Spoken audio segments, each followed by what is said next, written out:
네, 안녕하세요. 예, 나트로 함께하는 그 열차 여행, 오늘이 이제 세 번째 역입니다. 제목이 근대적 헌법이라고 되어 있는데, 줄여서 요즘 나트로가 이제 과학기술연구에서 자기의 어떤 이론을 가지고 과학기술연구에서 이제 대상이 근대성이라고 하는 굉장히 큰 주제로 이렇게 91년도에 확 넓혔거든요.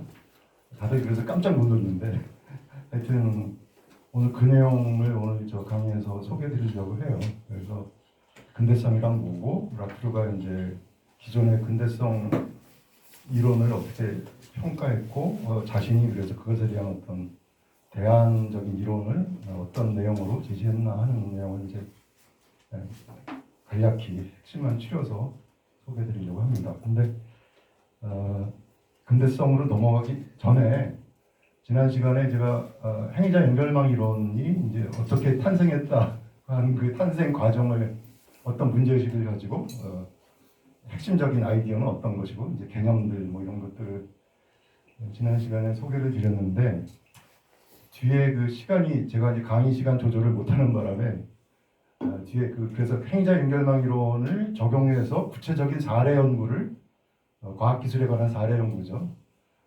그거를 이제 뭐 파스테르의 탄저병 백신 개발 사례가 아주 유명한 사례가 초기에 83년도에 이제 발표했던 연구가 있었고, 그 후에 이제 수없이 많은 연구들이 그런 사례 연구를 주로 이제 ANT 적용한 과학기술에 관한 연구를 했는데, 그리고 비교적 완숙했을 적에 이제 발표한 연구가 또 99년도에 그 아마존 숲과 그 초원의 어떤 경계가 이렇게 바뀌어지는 것을 그 브라질의 자연과학자들하고 아트루가 함께 팀이 돼가지고 연구한 그게 있어요.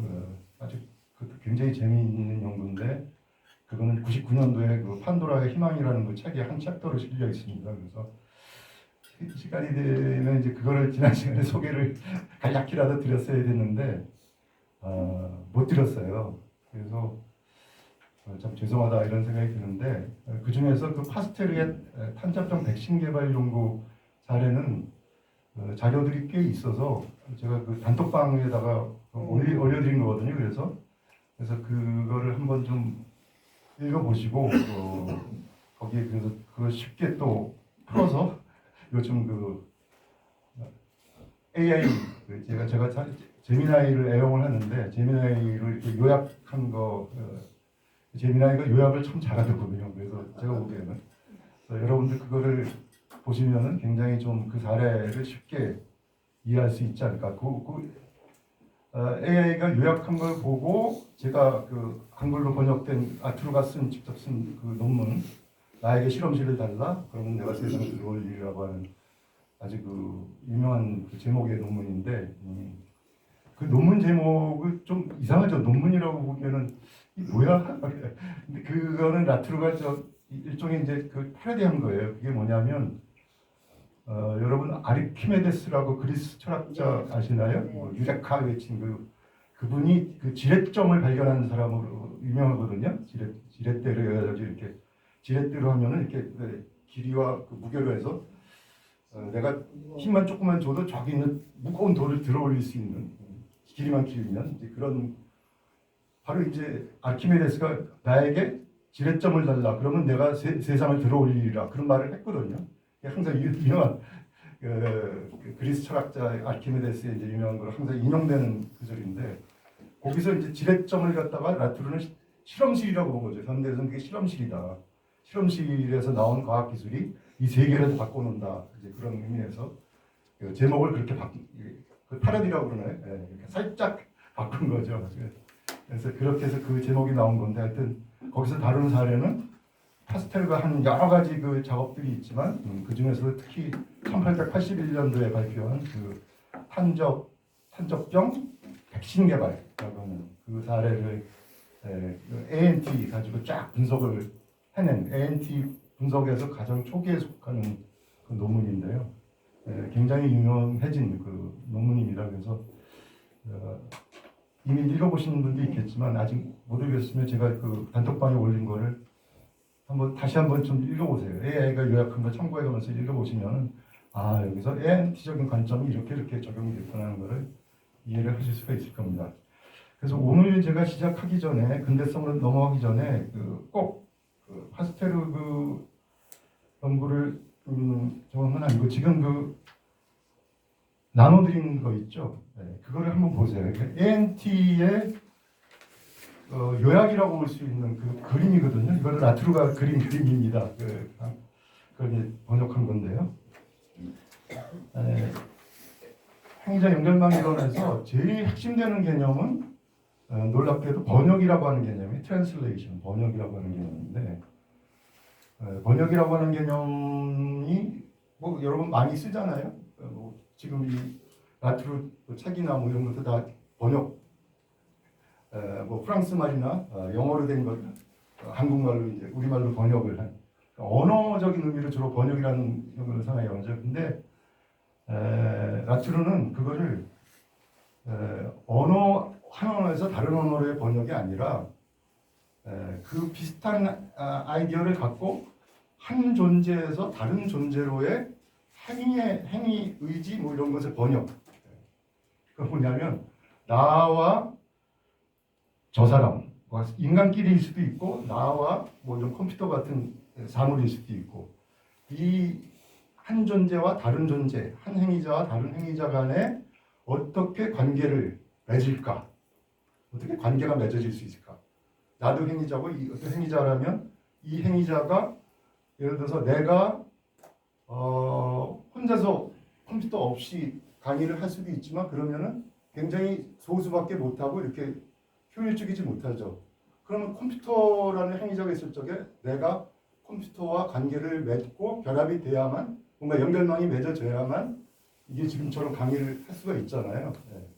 바로 이겁니다. 그래서 이것이 어떻게 맺어질까라고 하는 개념을 만든 게 번역이에요. 번역. 그래서 좀 철학적인 용어로는 그걸 한 존재와 다른 존재 간의 관계 맺으니까 존재론적이라고 얘기를 하거든요. 네. 존재론적. 그러니까 이게 존재론적 의미로 좀 번역이라는 개념을 사용한 거예요. 라트루가. 그래서 그 번역이라는 개념이 이제 ANT에서 핵심인데 왜냐하면 행위자 연결망이 만들어지는 것 자체를 그 과정을 가리키는 개념이 바로 번역이에요.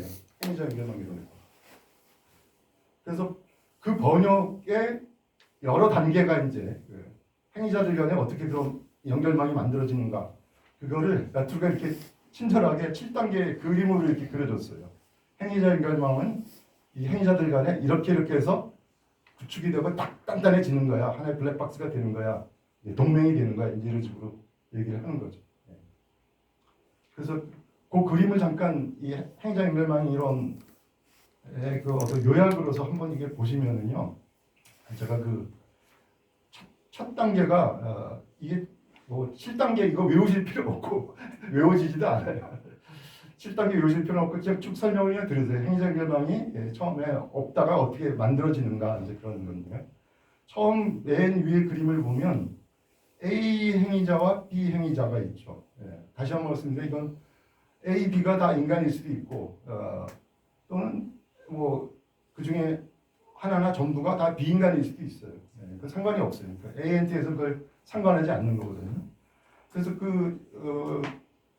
파스텔의 탄저병 백신 개발 사례 대입해서 보면 예를 들어 A는 탄저병에 걸린 가축들이라고 이렇게 한번 생각을 해보세요. 가축들이 있었죠. 탄저병으로 막 죽어가는데 그 당시 1881년대 상황이 그때 프랑스나 다른 나라는 말할 것도 없고 그때는 탄저병이라고 하는 가축병이 있다는 거는 알게 됐는데 가축들이 죽어나가니까. 근데 이것의 원인이 뭔지 몰랐어요. 그런 과학이 없었어요. 발견을 못한 거죠. 그러니까 그게 도대체 왜 이 병이 뭐 때문에 걸리는 건지 알지 못했다는 거죠. 그런 상황이었어요. 그래서 탄저병에 걸린 가축들은 화살표가 앞으로 쭉 있죠. 그건 뭐냐면 추구하는 바가 이제 목표, 그 행위의 목표, 바라는 거, 이런 식으로 생각하면 되는데요. 탄저병으로 죽어가는 가축들은 뭘 바라겠습니까? 네? 죽지 않는 걸 바라겠죠. 살고 싶어요. 나도 살래 이제 그런 뭐 그런 거죠. 그러니까 근데 B는 바로 이제 파스테르. 그리고 파스테르 개인 혼자가 아니라 파리에 자기의 실험실을 가지고 있었죠 이미. 그래서 거기서 열심히 세균 미생물학 연구를 하고 있었어요. 그래서 처음에 파스테르가 연구했던 분야는 미생물 발견하고 연구했던 분야는 발효 현상이었거든요. 그래서 뭐 포도주면 이제 이런 치즈면 이런 발효 이건 세균 때문에 발효가 일어나는 거다고 하는 거를 거의 처음 얘기한 사람이 이제 과학적으로 밝혀낸 사람이 파스테르거든요. 그러다가 이제 조금 더 지나서는 질병에 대한 연구, 감염병. 그래서 닭 콜레라? 이 탄저병 전에 바로 연구했던 게 닭 콜레라예요. 닭 콜레라. 닭이 걸린 콜레라. 이거 가축 질병이죠. 그래서 1800 바로 그러니까 요 탄저병 연구 바로 직전에 1880년에 닭 콜레라 백신을 개발을 했어요. 백신이란 걸 처음 세계 최초로 생백신이에요. 살아있는 백신. 여러분 백신이란 게 뭔지 백신을 예방하는 거죠.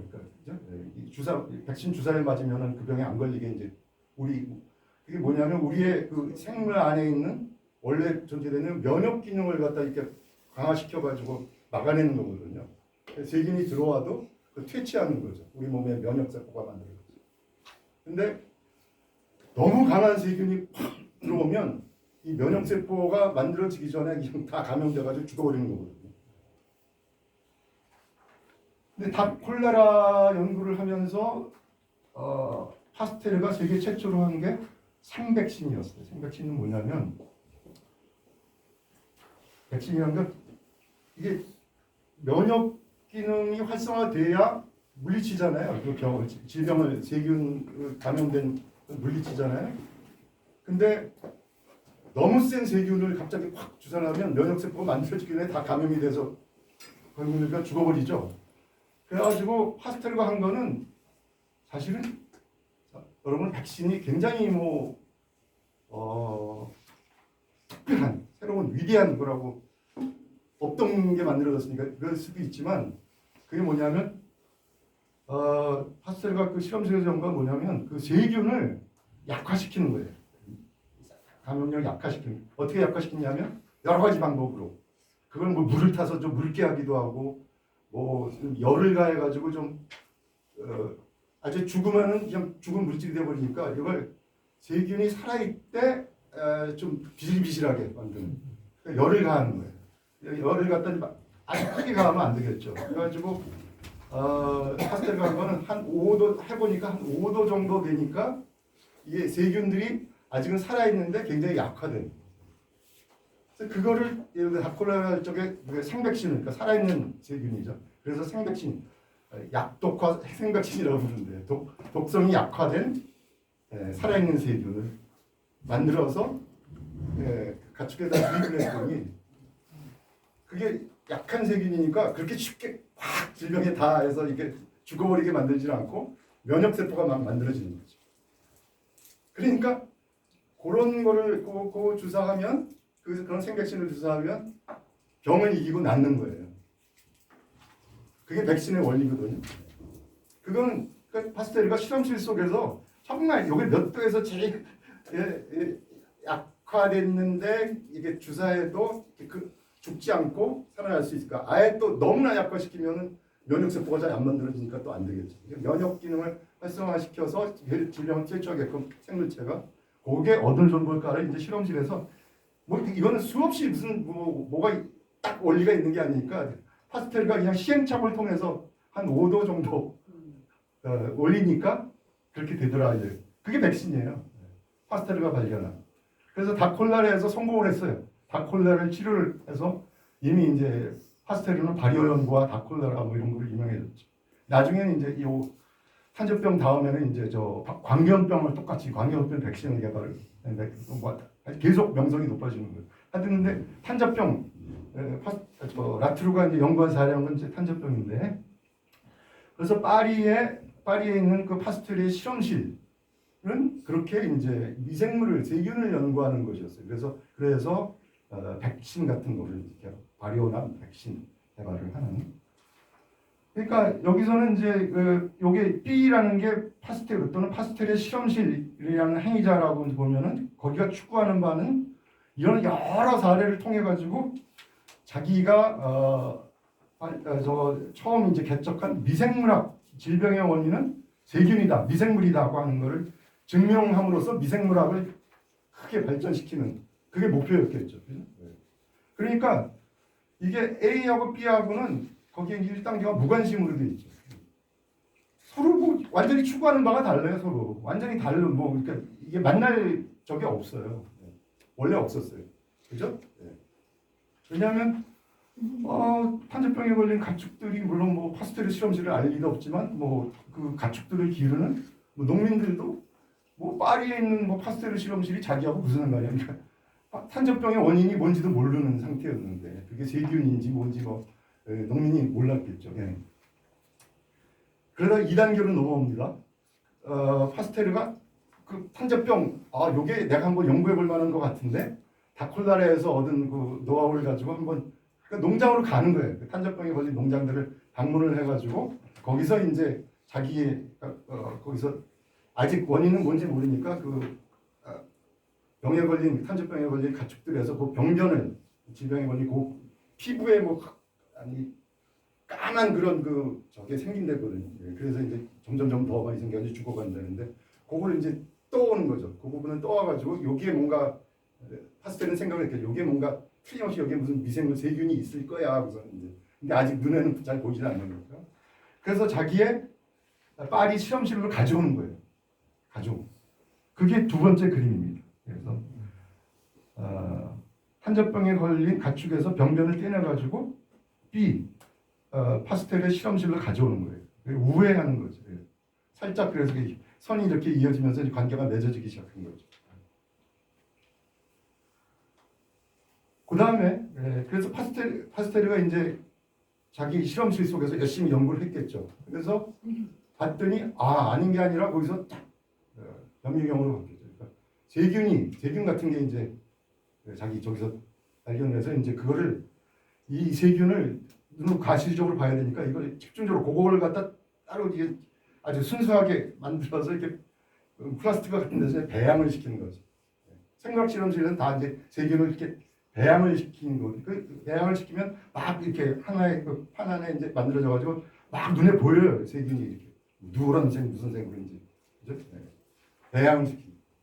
그럼 세균이 이제 자기가 가축의 몸에 없지만 실험실에 그 조그만 유리 접시 같은 거 플라스틱으로 하여튼 그 뭐라고 하죠? 플라스틱 하여튼 거기서 배양이 된 거죠. 그걸 가지고 이제 파스텔르는 원래 목적은 우선 요게 틀림없이 세균이 거기 있었는데 그게 탄저병의 원인인지 아닌지는 아직 모르잖아요. 그죠? 네. 그래가지고 이제 자기가 다콜라레 백신 개발했을 때 했던 것처럼 그거를 가지고 이제 백신을 만드니까 열을 한 5도 정도 열을 가해서 약화시켜 거는 거죠. 그래가지고 그 약화시킨 생백신을 가지고 실험실에서 먼저 가축을 가지고 실험을 해본 거예요. 스텔과 해봤더니 안 죽는 거죠. 세균을 주사했는데 안 죽는 거예요. 그래가지고 그 단계가 되면 이제 실험실에서 성공한 거죠. 근데 실험실에서 성공한 거지 이게 농장에 가축에도 그게 성공할지 안 할지 모르잖아요. 그리고 뭐 알려지지 않았잖아요.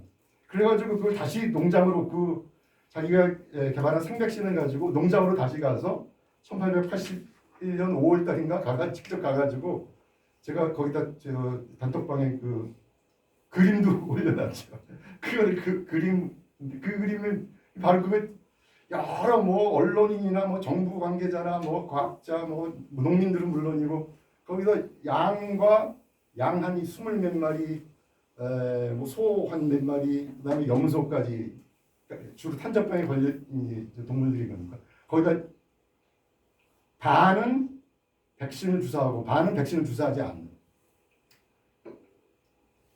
그래서 주사한 나중에 거기다 탄저균을 갖다 이제 백신을 주사하고 난 다음에 한 12월 몇 이렇게 지나가지고 다시 6월 초에 가가지고 탄저균을 직접 생 거를 갖다 이제 주사했더니 백신을 주사한 가축들은 다 살아남고 백신을 주사하지 않고 이 탄저균 주사한 거의 다 한 99%가 다 죽어버렸어요. 그러니까 놀랬죠 사람들이 다. 와 이거야말로 이제 그러니까 거기서 딱 사람들은 이게 백신을 주사했는데 이런 거 보니까 틀림없이 탄저병의 원인은 그 탄저균이라는 세균이고 거기에다 백신을 주사하면 이길 수 있다 탄저병을. 이런 게 이제 사람들한테 알려져서 막 전국적으로 보도가 되고 이제 그게 그래서 탄저병에 걸리지 않고 그거를 또 이겨내려면은 다들 파리에 있는 파스텔의 실험실에서 백신을 얻어라. 백신이 쫙 전국의 가축 농가에 다 보급이 돼가지고 통계적으로 쫙 나오는 거예요. 그래서 백신을 보고해서 주사했더니 그 전에는 그냥 탄저병으로 죽는 게 이런 숫자였는데 그것부터 급격하게 떨어지거든요. 그러니까 이건 완전히 과학적으로 증명됐다. 파스텔은 이제 위대한 탄저병을 세계 최초로 탄저병의 원인이 탄저균이고 백신을 개발하면 그걸 예방할 수 있다는 것을 증명해낸 위대한 과학자가 이제 등장을 하게 되는 거죠. 그게 바로 그 스토리거든요. 지금 그 가트로 가족 하는 스토리. 그래서 그 그림에서 보면 그대로 적용이 될 수 있어요. 그러니까 아까 두 번째 단계까지 왔는데 세 번째 단계 하면 C라는 게 바로 탄저병 백신이라고 하는 새로운 행위자가 탄생한 거죠. 탄저균을 이건 배양을 하고 이걸 가열을 한 5도 정도 가열을 시켜서 살아있는 생백신.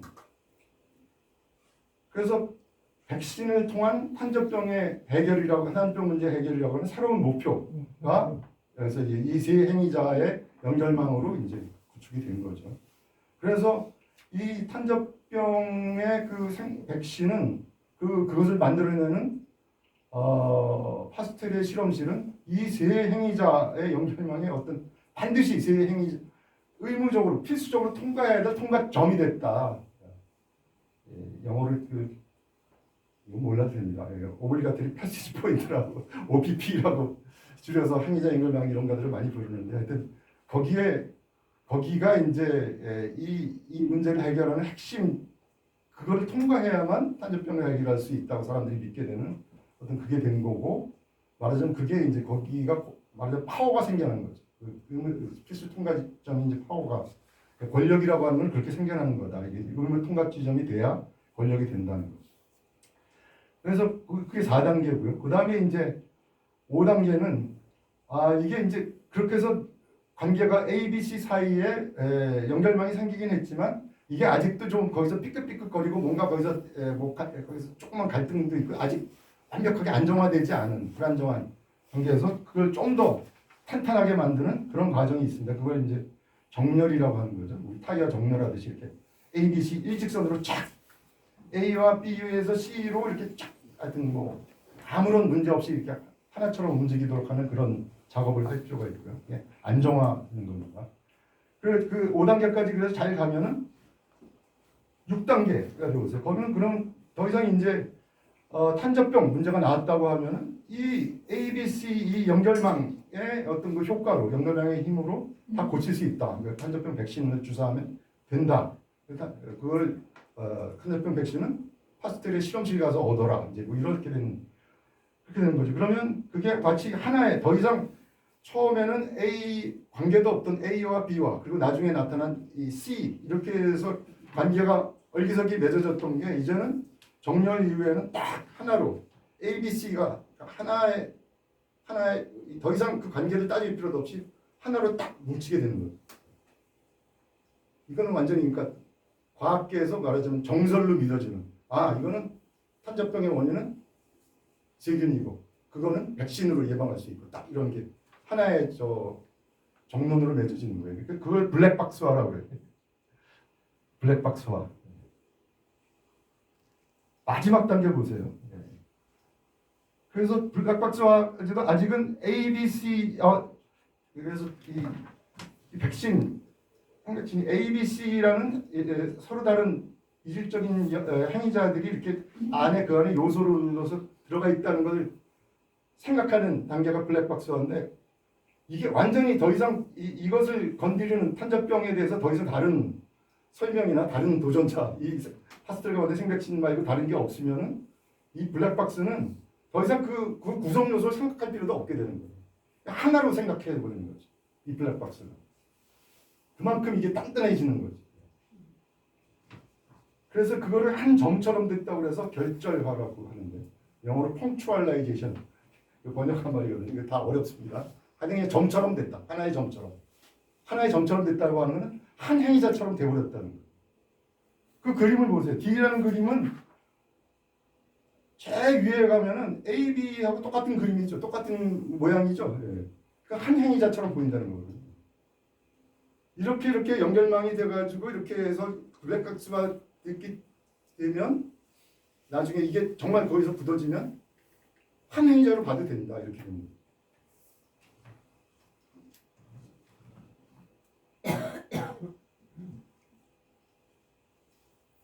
이게 지금 산접병 백신 개발 가지고 이렇게 해서 행위자결망이 구축되면 나중에 다 성공하면 한 점처럼 하나의 행위자처럼 이렇게 되고 취급된다는 건데 여러분 성공한 그 기술을 보면 다 이런 과정이에요.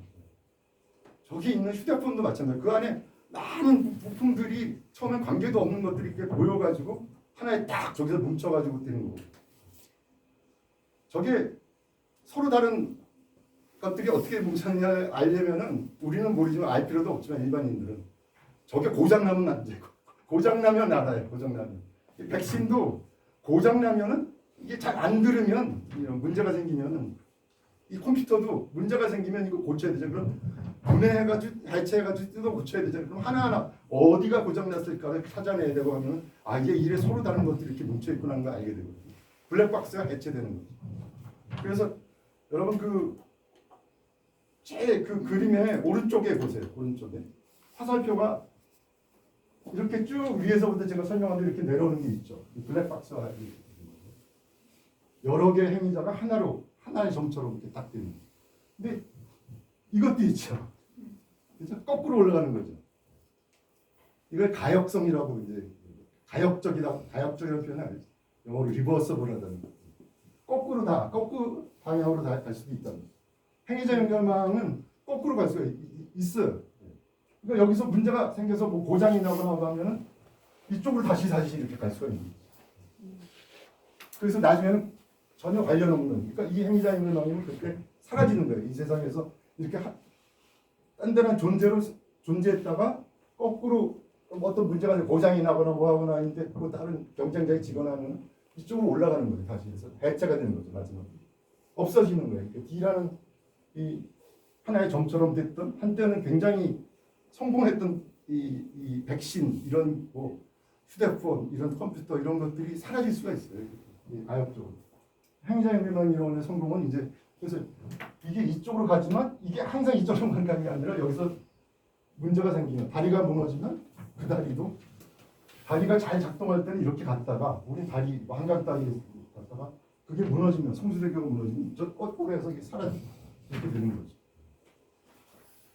그러니까 이거는 라투가 그래서 이거는 처음에는 이제 과학과 기술 가지고 모든 과학과 기술은 다 이런 과정으로 여러 행위자가 연결망이 돼가지고 블랙박스화돼서 하나의 행위자처럼 이렇게 단단하게 뭉쳐서 과학계의 정설 또는 성공한 기술 이렇게 됐다가 뭔가 과학계 정설로 그다음에 반박이 되거나 뭐 기술이 뭐 고장나거나 하면은 거꾸로 이렇게 가역적으로 가는 그런 과정을 거친다고 이제 들어가 얘기를 하는 거죠.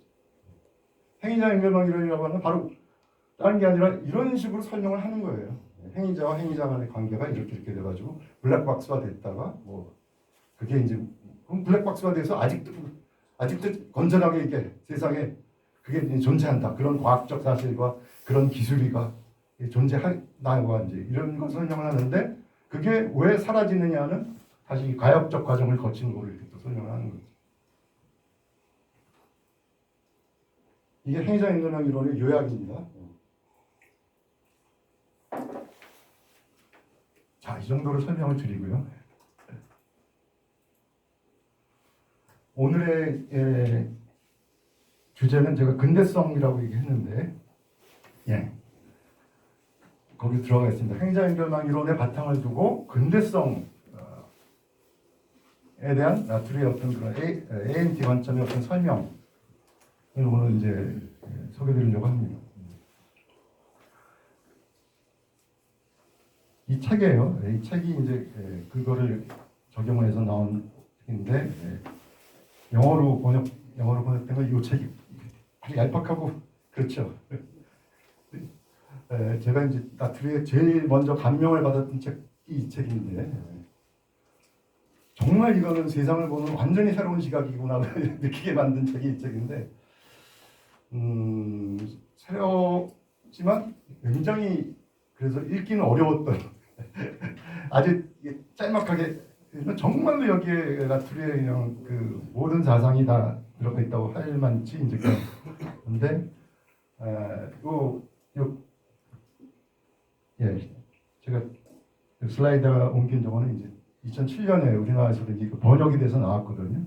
우리는 결코 근대인이었던 적이 없다고 하는 제목으로 번역이 됐습니다. 영어로는 We have never been modern.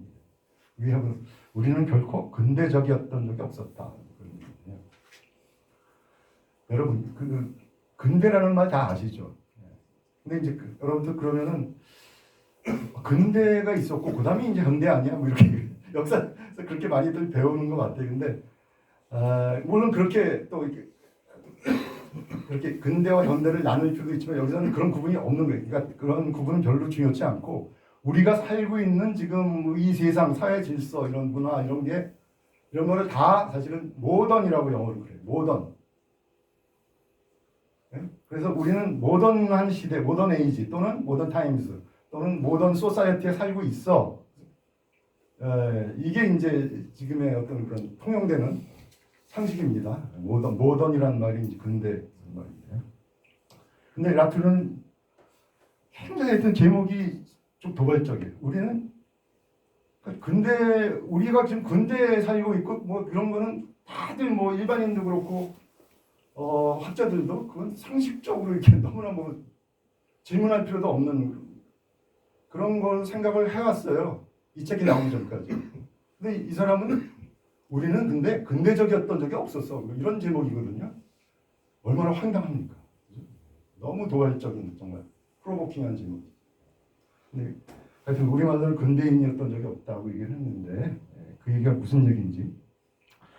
프랑스 말로 이 사람이 이 책을 발표한 거는 91년도였어요. 이거는 뭐 한마디로 얘기하자면 기존에 자기가 ANT 연구를 처음에 이제 자기가 80년대부터 했던 과학기술 연구에서부터 근대성 전체로 확대하는 것이다. 이렇게 근대성, 근대성 또 이런 말도 또 좀 이게 뭐지? 말씀하셔도 어려워하는 분이 있는데 근대적인 것, 근대적인 특성 뭐 그런 거를 근대성이라고 학자들이 부릅니다. 영어로 모더니티라고 합니다. 모더니티. 근대적인 것, 우리가 근대에 살고 있다고 하는데 그럼 전근대가 있었고 근대가 있고 되게 이제 그런 말이거든요. 그럼 전근대와 다른 근대의 특징은 뭐지? 했을 적에 그 특징이 바로 근대성이에요. 우리가 근대라고 했을 적에 그럼 과거하고 뭐가 다른 거야? 되게 시기적으로는 뭐 꼭 시대 구분을 보면 라투르도 이제 대개 한 16세기, 17세기부터 근대가 시작했다고 봐요.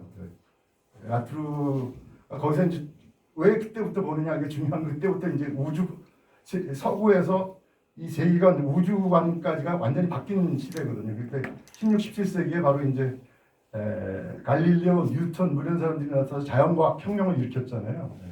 그게 이제 세계관에 바뀐 계기가 됐다고 봐요. 그 다음에 이제 그 과학혁명이 있고 난 다음에 이제 18세기에 계몽 철학이 나타나서 이 우주 자연만이 아니라 인간 사회도 다 이제 그런 어떤 법칙성에 따라서 이성의 법칙, 뭐 그걸 알 수 있는 이성의 법칙, 뭐 이런 걸 얘기한 게 이제 18세기 계몽주의거든요. 그래서 그때 16, 17세기, 18세기에 만들어진 근대 문명의 어떤 특징이자 토대라고 볼 수 있는 그게 지금까지 계속되고 있는 거예요.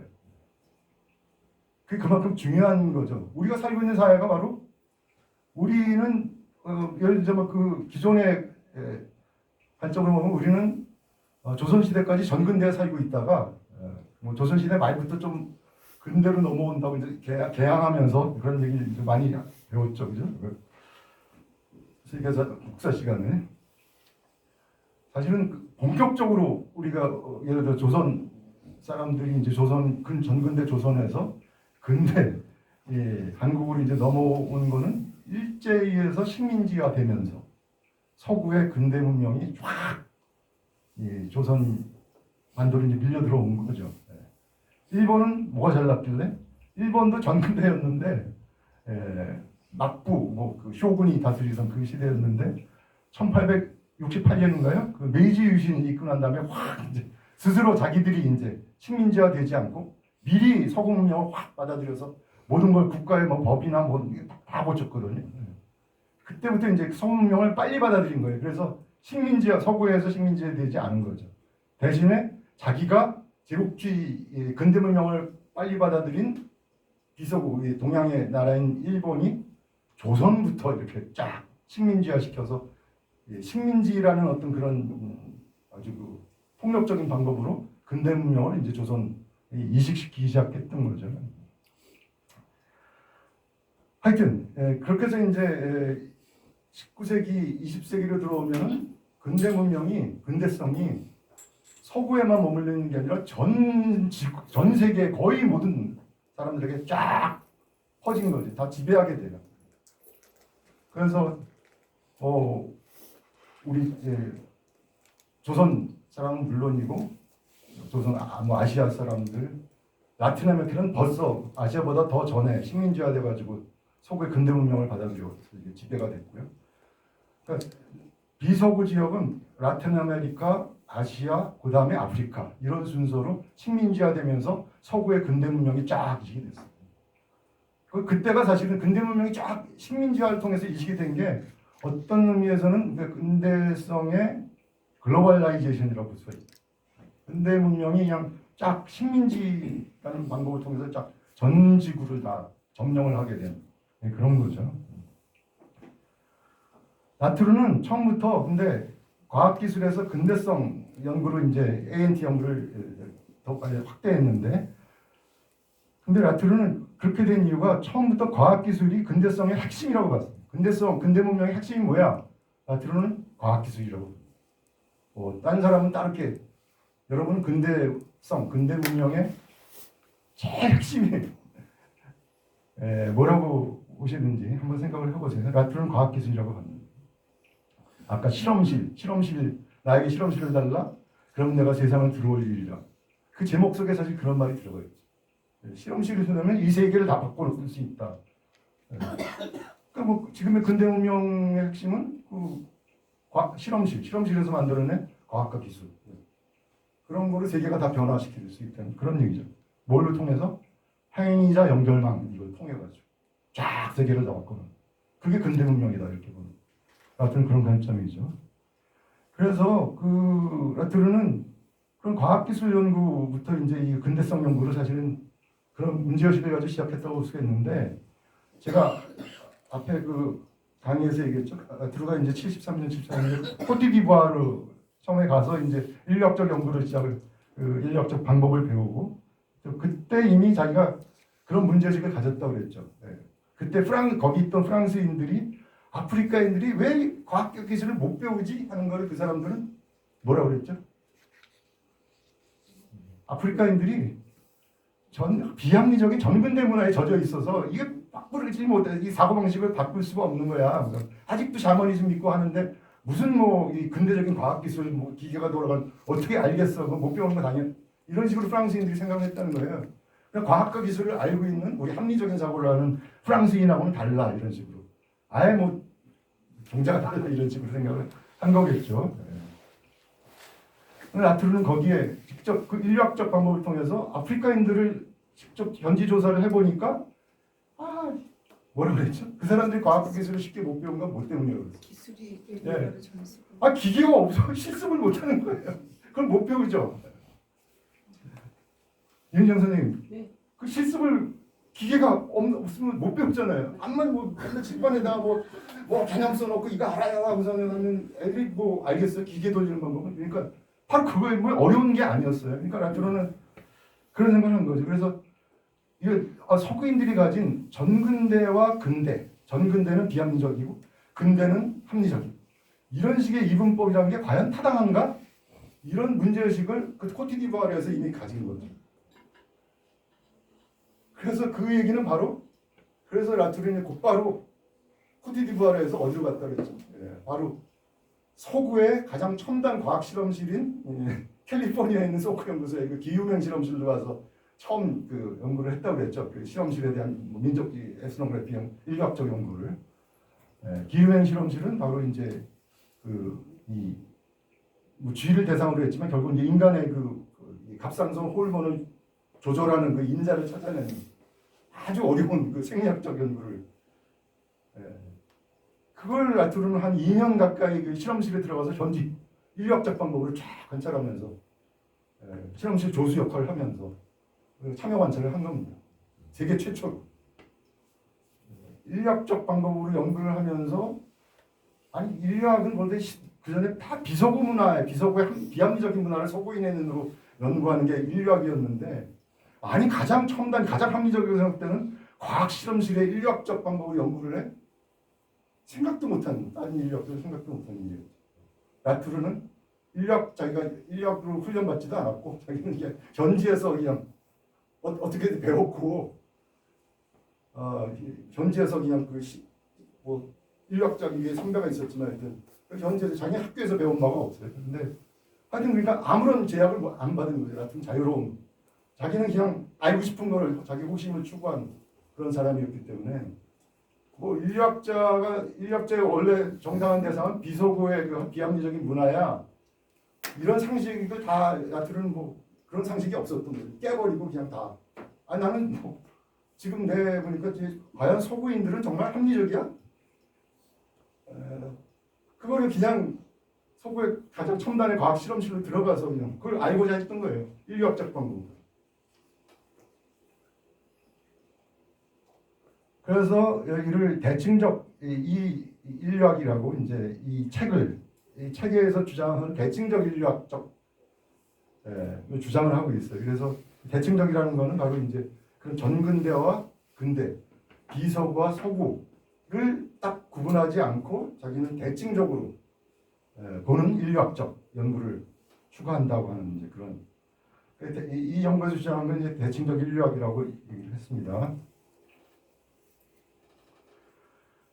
그런데 이 근대성, 라투르가 연구하려고 했던 이 근대성에 대한 기존의 인문사회학의 이론을 보면 라투르는 이렇게 얘기해요. 이 책에서 처음 하는 게 89년도에 이른바 이제 사회주의 붕괴 이후에 베를린 장벽 붕괴죠. 서구는 우리 서구의 이 자본주의 자유민주주의가 드디어 승리했다. 역사에 뭐 종말이 왔다. 이렇게 다들 뭐 언론에서 보도되고 했지만 라투르는 거기에 딱 이 질문을 던져요. 그 사회주의권 붕괴했는데 그럼 자본주의는 승리했나? 자유민주주의는 서구의 사회민주주의는 그럼 영원히 뭐 쫙 되는 거야?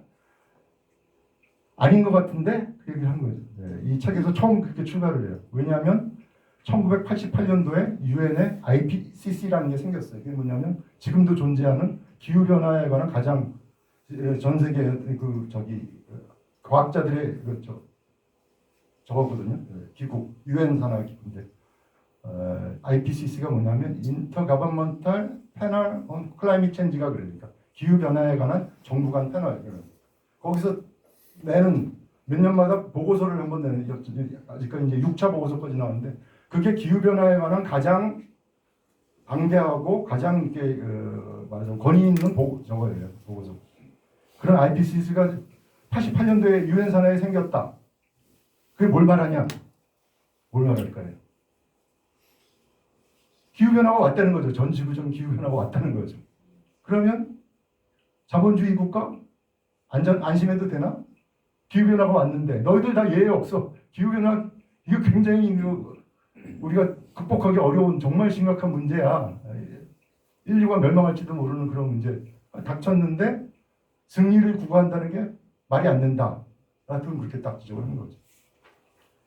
그러면서 이렇게 시작을 해요. 그거는 바로 라투르는 이제 근대성 때문인데 근대 문명의 특징 때문에 온 게 바로 기후변화.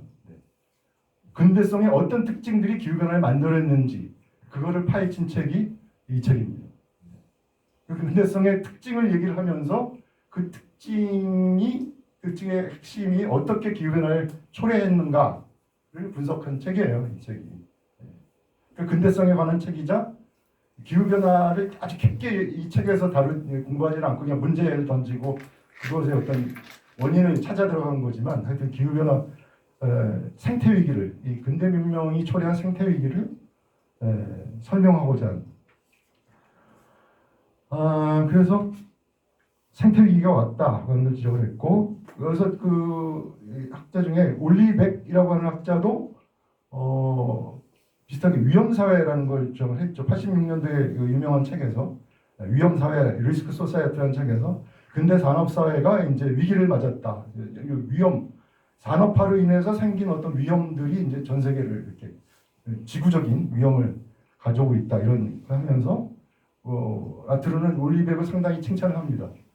서구의 많은 학자들이 서구 사회, 근대 문명의 위기를 보통 이렇게 다 얘기를 하지 않고 있는데 올리백은 그거를 잘 지적을 하고 있다는 거죠. 산업사회가 위험사회를 이제 넘어갔다고 얘기를 했는데 그런데 그 전에 근대성에 대한 가장 서구 특히 사회과학자들 사이에서 근대성에 관한 기존의 가장 권위 있는 정의는 누가 있냐면 막스 베버라고 하는 사회학자가 했는데요. 베버는 근대 서구의 사회의 특징을 계산적 합리성으로 정의하면서 이거는 가치와 계산적 합리성이라는 굉장히 합리적인 합리성. 어떤 목적이 있으면 그걸 가장 효율적으로 달성할 수 있는 그런 합리성 추구하는 어떤 근대인들은 그런 행위를 한다는 거예요. 그래서 이 계산적 합리성은 가지고 이제 자연을 연구한 게 바로 이제 과학이라고 이제 보는 거거든요. 그런 것이 아닌 가치나 무슨 전통이나 이런 것들은 사실 비합리적인 어떤 베버는 이제 그렇게 봤어요. 그래서 가치와 사실, 가치를 담지하는 게 바로 우리가 사회니 문화라고 하는 부문이고 사실을 담지하는 게 바로 자연인데, 그러니까 가치와 사실을 엄격히 이분법적으로 구분하는 것을 근대적인 태도로 간주했어요. 그게 막스 베버의 근대성. 이게 그리고 대부분의 인문사회과학자들한테 제일 권위 있게 받아들여지는 근대성의 정의였습니다. 가치와 사실을 나누고 자연과 사회를 나누고. 베버의 생각을 비판적으로 계승한 학파가 바로 이제 프랑크푸르트 학파, 비판 이론이라고 불리는 그런 학파인데요. 베버 이론을 바탕으로 합리화된 사회의 악, 착취나 관료주의 등을 연구를 한 게 프랑크푸르트 학파였는데, 1930년대 이제 쪽의 비판 이론이었는데, 이 비판 이론 역시 아직 주체와 객체의 이분법적 틀 안에서 그런 비판적인 사고를 하는 그런 한계를 보였다고 이제 라트르가 지적을 하고 있는 거죠. 그래서 근대성을 사실은 제대로 이해를 못했다 이렇게 보는 것이고요. 그러면 그것에 비해서 기존의 근대성에 관한 그런 관점이나 이론에 대해서 라트르는 어떤 얘기를 했느냐? 근대성의 핵심적인 특징을 이렇게 얘기를 해요. 라트르는 두 가지 실천의 공존이다. 라트르는 근대적이라는 단어 속에 근대인의 서로 상충적인 두 가지의 실천의 양식이 숨어 있다고 주장해요. 두 가지가 모순적인데 그게 함께 들어가 있는 이게 근대인의 어떤 특징이라고 보는 거예요. 하나가 번역이고, 번역의 개념은 이미 앞에 행위자 연결망 이론에서 얘기를 했죠. 인간과 비인간이 이렇게 연결망 얽히는 거, 결합. 그래서 자연, 즉 비인간, 자연은 비인간이라고 근대인이 생각하고, 문화는 인간의 사고의 어떤 산물이라고 보는 게 이제 문화인데, 자연과 문화, 비인간과 인간이 뒤얽힌 새로운 유형의 하이브리드, 연결망 하이브리드도 마찬가지입니다. 만들어내는 실천이 바로 번역이죠. 이게 행위자 연결망 이론에서 강조하고 잘 분석을 그전 과학기술에 대해서 했던 것인데, 근데 근대성을 연구하면서 라트르가 또 하나 중요한 것으로 지적하는 근대인의 실천이 뭐냐면, 근대는 번역도 하지만 사실은 그 번역한 거를 그런 하이브리드, 인간, 비인간, 자연, 문화가 뒤섞인, 뒤얽힌 연결망을 만들어내지만 그거를 그냥 아 이거 인간과 비인간, 자연과 문화가 이건 얽힌 거야, 함께 있는 거야라고 보질 않고 정화를 시킨다고 얘기해요. 정화. 영어로 purification입니다. 정화. 순수하게 양쪽을 만드는 거예요. 그래서 뭐냐면 비인간, 순수한 비인간의 세계가 있고 순수한 인간의 세계가 있고 이렇게 나눠요. 비인간의 세계는, 비인간이라고 하는 거는 데카르트가 얘기했지만 이건 물질이죠. 그냥 아무런 정신이 없는, 심지어 동물까지도, 동물에는 인간이 생각하는 그런 사고가 없어. 이렇게 딱 데카르트가 얘기를. 동물은 뭐 기계 비슷한 거야. 물질이 아니야. 그게 얘기한 게 데카르트의 이원론이거든요. 근데 그 정신을 가진 인간은 비인간하고는 완전히 다른 존재라고 이제 데카르트가 얘기한, 그게 이제 이원론입니다. 그 인간이 그 정신을 가지고 만들어내는 게 문화, 그 사회고. 그래서 이 세계를 바라볼 적에 데카르트가 이미 보여줬던 게 뭐냐면 이 세계를 비인간의 세계, 인간의 세계를 확 나눠버리는. 이 세계는 이게 본질이 다른 두 가지 저기 있다는 거죠. 왜 그렇게 나눴냐면 다시 한번 제가 강조하지만 인간만이 정신적으로 사고 그 능력이 있습니다. 비인간들은 그냥 물질이에요. 그냥 물질, 정신 사고하는 능력이 없는. 그러니까 이 두 가지, 바로 그 비인간의 세계가 자연이고 인간의 세계, 인간이 만드는 그 영역이 문화라는 건데, 문화 또는 사회인데, 이 두 가지의 존재론적 영역을 완전히 분리해서 항상 순수하게, 순수한 비인간, 순수한 인간의 세계에서 이건 자연이라고, 이건 사회라고 이분법적으로 구분하는 게 근대인들의 생각의 그 특징이에요. 근대의 사고. 이건 어떤 존재를 보더라도 이건 비인간이야. 그럼 인간이 될 수가 없어. 인간이야. 이런 식으로 보는 거죠. 라트로가 볼 땐 그게 모순적이라는 거죠. 사실은 과학과 기술에서 우리를 볼 듯이 제가 향이장 결망이론에서 항상 얘기하는 게 인간과 비인간의 이 연결망이 돼가지고 백신도 만들어내고 뭐 이런 컴퓨터도 만들어내고 나오잖아요. 이거 하이브리드거든요. 인간의 속성과 비인간의 속성이 합쳐진 연결망이니까. 근데 그것을 바라볼 때 그렇게 나온 거지만 그렇게 그 인간들이 그렇게 비인간의 어떤 비인간 행위자하고 연결돼가지고 만들어내서 이렇게 만들어낸 산물인데 그런 과학기술적 산물을 다 인간들은 이 존재론적으로 볼 때는 어떻게 보냐면 자연 아니면 사회, 비인간 아니면 인간 이렇게 나눠서 보기 때문에 이건 다 뭐예요? 이건 정신력 다 거의 다 비인간으로 취급을 하는 거예요. 그러니까 자연과 같은 그 물질 세계로만 보는 취급을 하는 이런 게 그런 식으로 사고하는 게 바로 라트루가 얘기하는 정화예요. 퓨리피케이션. 이게 그럼 정화가 언제부터 실제 서구의 역사에서 생겨났느냐를 이제 라트루는 이제 자연이라고 하는 그 실체를 과학을 통해서 자연이라고 하는 어떤 순수한 그런 실체를 딱 밝혀내 주장하고 또 문화, 사회라고 하는 그런 실체를 순수한 실체를 하는 게 바로 이제 정치를 통해서 정치위원 통해서 이제 발견해냈다고 하는데 바로 17세기 1660년대에서 1670년대 초반에 영국의 과학자이자 철학자였던 로버트 보일이라고 하는 사람과 지금은 이제 정치 철학자로 잘 알려진 리바이어던이라고 하는 저서로 잘 알려진 토마스 홉스라고 하는 사람이 그때 아주 대단한 논쟁을 벌였어요.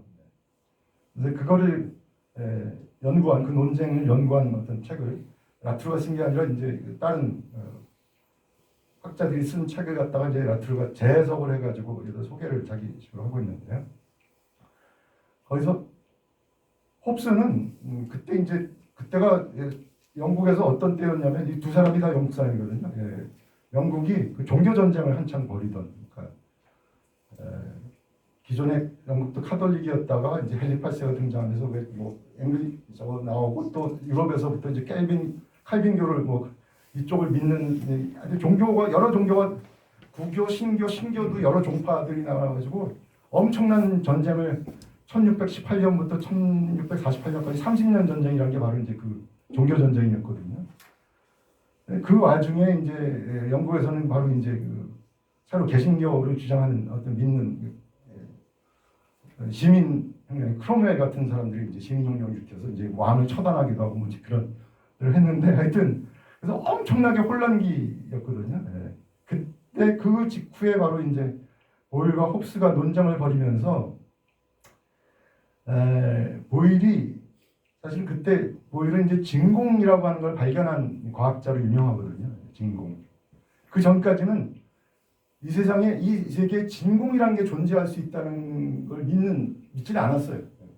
그리고 홉스도 그렇고 그 전에 데카르트도 그렇고 눈에는 안 보이지만 여기에는 다 이게 에테르라고 하는 지금은 이제 믿지 않는 그런 것들로 가득 차 있다. 이렇게 그런 매체들로 이렇게 믿었어요. 진공이라는 건 없다.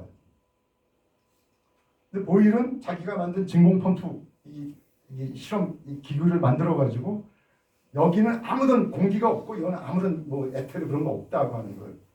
그래서 어떻게 됐냐면 그 안에서 실험을 했대요. 그것도 유명한 실험인데 거의 그 안에서 깃털하고 어떤 금속 동전인가 뭐를 같이 떨어뜨린 거예요. 그 진공 속에서 진공관 속에 똑같이 떨어지는 거예요. 우리가 가진 상식으로는 금속이 무거우니까 더 빨리 떨어지고 깃털은 하늘 뭐 늦게 떨어질 거 아니에요. 근데 같이 떨어졌거든요. 그러니까 이거 봐. 진공 이거는 공기의 저항 때문에 깃털은 늦게 떨어지고 여기서 일반 공기에서는 그렇지만 그 공기가 없는 이 진공 속에서는 똑같이 떨어져. 그게 보일이 그러니까 진공이라는 게 존재할 수 있다고 하는 걸 주장하는 거거든요.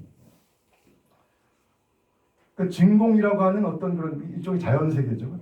그런 것이 그러니까 인간의 손이 닿지 않는 순수한 자연 세계 이런 게 존재한다고 하는 걸 보일은 증명하고 싶었는데 홉스는 그거를 그런 게 있을 수가 없어. 네 실험 잘못한 거야. 이러고서는 이 진공관에 정말 그게 정말 아무 공기가 없는 건지 계속 그걸 비판을 하면서 근데 홉스가 그때 비판을 했던 이유는 뭐냐면 진짜 그 진공관 실험이 잘못됐다는 걸 증명해서가 아니라 종교전쟁 이후에 나라가 너무 어지럽고 이제 서로 다른 종파들 간에 싸우니까 이게 신이라는 것을 갖다가 이제 홉스는 인정하지 않고 오직 군주가 다스리는 하나의 세계만 있다 이런 걸 주장을 한 사람이 홉스였거든요. 그래서 이 홉스에 의하면은 보일이 주장한 자연 세계라는 게 따로 보일은 인간 세계 말고 자연 세계라는 게 따로 있다고 이제 주장한 셈인데 진공이라는 걸 통해서 따로 있다면은 군주가 건드릴 수 없는 세계가 되는 거 아니에요? 인간 세계가 아니니까. 그러니까 홉스는 그게 또 다른 또 종교가 나왔던 이 갈등과 그 무질서 혼란 못지않은 또 다른 적에 나을 것으로 걱정을 한 거죠. 그래서 그 홉스는 이제 그런 문제의식을 가지고 보일이 이 진공이라고 하는 자연 세계를 발견했다고 하는 걸 자꾸 부정을 하고 이제 그 논쟁을 벌였던 것이거든요. 근데 그 논쟁에서는 실제로 이긴 사람은 누구였을까요? 보일이었어요. 보일이 그래가지고 자연 세계를 인정받았고 그 자연 세계를 연구하는 과학자들은 일반 정치하고는 전혀 다른 영역을 연구하니까 우리는 뭐 종교, 뭐 정치 상관없이 과학자의 세계를 인정해 달라고 하는 것을 왕한테다가 보일이 저걸 어필을 해가지고 인정을 받았어요. 그래서 생겨난 게 바로 세계 최초의 과학자 단체인 1660년에 생겨났는데 왕립협회입니다. 아직까지도 존재하는 세계에서 제일 오래된 그 과학자 단체가 로얄 소사이티라고 하는 영국의 그 왕립 과학자 단체거든요. 유명한 과학자들, 노벨상 받은 과학자들이 그 안에 수두룩하게 노벨상 안 받은 학자들도 있지만 영국에서는 가장 명예로운 과학자의 저거는 상징은 뭐냐면 왕립학회, 그러니까 로얄 소사이티의 회원이 되는 거예요. 펠로우라고 부르거든요. 그래서 명함에다가 FRS, Fellow of Royal Society 이렇게 붙인 사람은 영국에서 가장 높은 명예를 지닌 과학자 인정받은 사람이다 이렇게 생각하시면 돼요. 그러니까 로얄 소사이티가 그렇게 해서 만들어진 거예요. 그게 뭐냐면 로얄 소사이티는 보일이 그렇게 운동을 해가지고 자연 세계, 인간 세계, 정치나 종교나 이런 것에 대해서 아주 서로 갈등하고 싸우고 뭐 이런 비합리적인 게 아니라 정말로 순수한 합리성을 가지고 딱 밝혀낼 수 있는 그 자연 법칙을 밝혀낼 수 있는 그 세계가 따로 있다는 것을 딱 이 진공관 실험을 통해서 자기는 이제 증명을 했고 그게 인정을 연구에서 받은 거였죠. 그래서 왕립협회가 만들어진 거예요. 그다음에 이제 이어서 프랑스에서도 그 비슷한 게 만들어지고 뭐 여러 이제 뭐 우리나라에 이제 과총 같은 게 그런 역할을 한다고 할까. 하여튼 뭐 과총은 굉장히 정치에 물들어 있는 것 같은데 하여튼 못 들었습니다. 한리본이라고 있습니다. 한리본. 네? 한리본. 과학 한림원 맞아요. 네. 맞아요. 과학 한림원이 더 비슷하겠네요. 네. 한림원. 네. 과학 아카데미. 라트르는 이러한 분리, 과학과 정치의 분리, 자연과 과학이 증명하는 자연과 정치가 대표하는 어떤 그 사회라고 하는 이런 이분법적인 분리가 근대성을 유지해온 핵심적 기제라고 라트르는 주장을 합니다. 근대성의 핵심적인 특징은 뭐야? 딴 게 아니라 이런 비인간의 세계, 인간의 세계로 딱 세상을 나누는 정화라고 부른 그게 바로 근대인들이 전근대인들과 다른 특징이야. 왜냐하면 번역이라고 하는 거, 인간과 비인간이 이렇게 연결망으로 얽히는 거예요. 이걸 전근대인들도 저 구석기 시대부터 인류가 다 해오던 일이에요. 석기를 사용했다는 게 뭐예요? 비인간과 인간이 결합이 돼서 뭔가 한 거죠. 그렇지 않아요? 그러니까 번역, 그러니까 연결망, 인간과 비인간의 연결망 구축을 통해서 뭔가 인간이 필요한 어떤 걸 얻어오고 뭐 먹이를 얻고 뭐 하는 거는 죄송합니다. 그러니까 번역이라는 것, 인간과 비인간 간의 그 연결망, 그 하이브리드 그걸 만들어낸 거는 오래됐어요. 인류 그냥 초기부터라고 생각하시면 돼요. 다만 전근대라고 우리가 보던 그 시대에는 저 뭐 원시사회는 물론이고 뭐 우리 뭐 봉건사회까지만 하더라도 다 번역, 인간이 살기 위해서는 비인간을 이용할 수밖에 없잖아요. 비인간과 연합되지 않으면 여러분 인간 맨몸 덩어리로 뭐 살아갈 수 있어요? 우리 공기 숨 안 쉬고 뭐 이 땅에 딛지 않고 뭐 옷 입지 않고 뭐 살 수 있습니까? 살 수 없죠. 집이 있어야 되죠. 그게 라트리에적으로 보면 다 인간 비인간의 연결망이거든요. 그거는 정말 필수였어요. 인간의 삶에는. 동물의 삶에는 도구 사용하지 않고 동물도 물론 뭐 공기 숨 쉬어야 되고 하는 건 마찬가지지만 그래도 동물은 자기 몸뚱아리 가지고 뭐 숨쉬 공기와 태양빛과 뭐 물과 뭐 이런 것만 있으면 사는 거 아니에요. 근데 인간은 소위 문명이라는 걸 발전시켰다는 건 뭐냐면 그것보다는 훨씬 더 큰 규모로 비인간과 연결망을 발전시킨 거거든요. 그러니까 연결망의 뭐 규모나 복잡성에서 차이가 있을 뿐이지 전근대와 근대는 번역을 해왔다는 거는 번역에 실천해왔다는 거는 마찬가지예요. 전근대나 근대나. 그렇죠? 네. 근데 그거를 전근대인들은 다 거기도 인간과 비인간 연결망에서 번역, 연결망 구축을 해서 하이브리드를 만드는 건 마찬가지였지만 단지 작은 규모로 덜 복잡하게 단순한. 네. 오늘도 역시 잠깐만요. 한 5분 내에 제가 반드시 끝내겠습니다.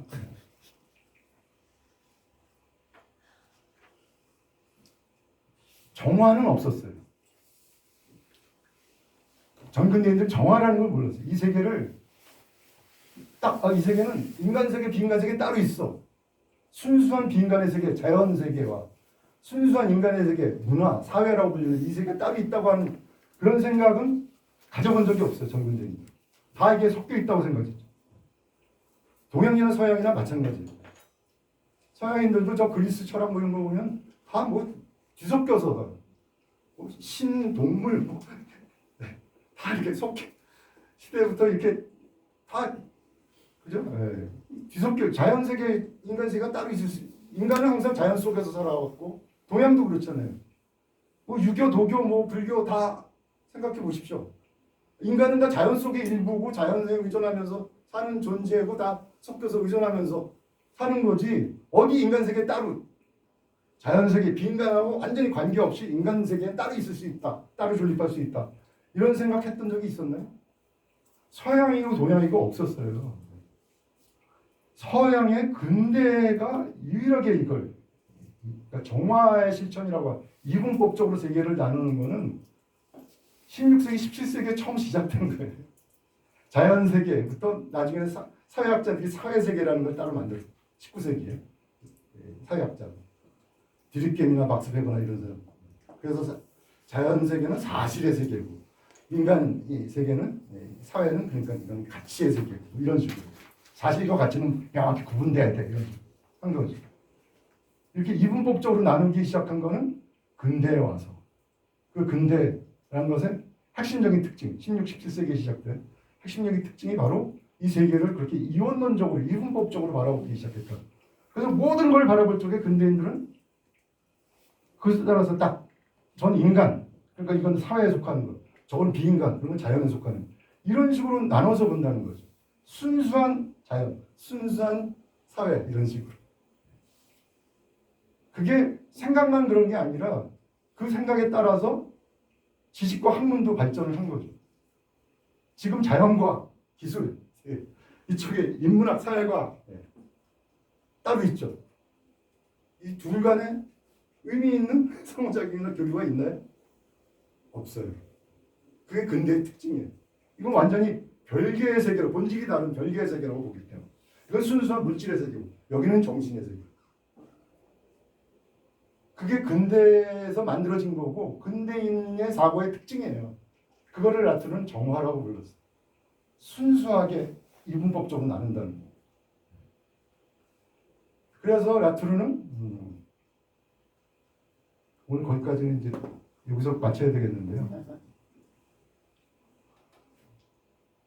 이 책의 제목이 그래서 나온 겁니다. We have never been modern이라고 하는 책. 우리는 근데 근대적이었던 경우가 없었다. 이게 어떻게 이 책의 결론처럼 나오는 거거든요. 뭐냐면 근대인들에 와서 처음 나온 것이 바로 정화의 실천인데 이렇게 이 자기의 사고나 그것에 따른 어떤 학문이라고 하는 어떤 제도 또는 실제로 사실은 제가 학문만 예를 들었지만 정치나 법 같은 것도 보면은요 정치, 법 한번 생각을 해보세요. 우리가 알고 있는 이게 다 라트가 볼 때는 근대적인 정치와 법이거든요. 정치나 법은 바로 이 정신 능력이 있는 인간의 세계에 관한 거기 때문에 오직 인간에게만 권리가 주어져요. 정치의 권리, 여러분 투표할 수 있는 권리, 자기가 뭐 대표가 될 수 있는 권리, 투표할 적에 다 인간이죠. 인간의 문제 다르죠. 비인간은 거의 아예 배제. 비인간 투표권도 없고 아무것도 없고. 정치가 그렇죠. 법도 그렇게 정해져 있죠. 시민권 줄 적에 우리 뭐 헌법에서부터 딱 시민은 여기에 뭐 정치에 속한 사람, 인간들의 그것도 성인 그렇게 시민권을 준다 이렇게 돼 있죠. 그게 우연이 아니거든요. 라트가 볼 때는 그건 다 정화 작업이에요. 그런 식으로 생각만 하는 게 아니라 그 생각에 따라서 이 세계를 딱 나눠가지고 법이나 학문, 법, 정치 같은 제도들도 그것에 따라서 쫙 만든 거예요. 이분법적으로. 그래서 우리가 알고 있는 지금의 근대법, 근대 정치, 근대 학문은 다 인간 중심적인 이렇게 될 수밖에 없는 거죠. 근데 정말 그렇게 만들어 왔지만 이 뒤로는 근대인들이 머릿속으로는 그렇게 탁탁 나눠서 그렇게 학문도 만들고 했는데 실제 자기가 살아가는 자기의 필요는 여전히 정근대인들과 마찬가지로 계속 번역을 하는 거죠. 계속 비인간들을 끌어들이고 더 크게 더 복잡한 이 하이브리드를 만들어 온 거죠. 과학과 기술 여러분 뭐 제가 나중에 예를 들겠지만